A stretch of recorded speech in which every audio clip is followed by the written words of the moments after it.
I just watched a really cool documentary, which I'd highly recommend, called The Divided Mind or The Divided Brain. I'll put a link to it in the description box below. But it's a guy that looked into how people acted when they had a stroke on either side of their brain, when the stroke was confined or aneurysm or whatever to whichever side of the brain, and how that person behaved afterwards. And all kinds of study went into the idea that our modern Western culture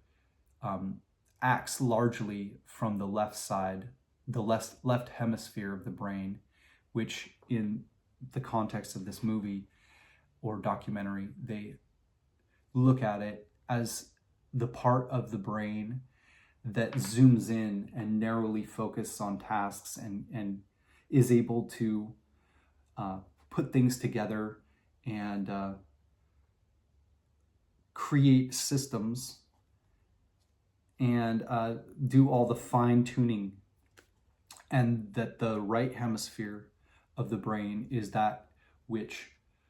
is able to put those changes into context, into the greater world, and how that all fits together, and also align the changes to a desired outcome that is mutually beneficial. So basically, relating it similarly to this idea of the human mentality versus the mind of Tao, you might almost compare them like that we have so focused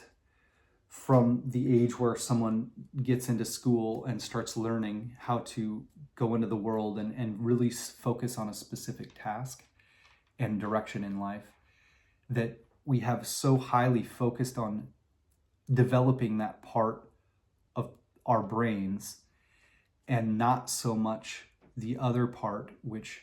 you might call the part that is able to understand poetry and appreciate it, that has the feelings that are evoked in poetry and music well up within us. Those kinds of things that aren't necessarily about studying the music to really find out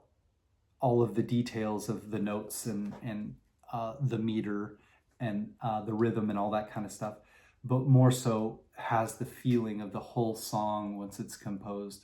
and how that affects you and what kind of space that brings you into, like a wider space.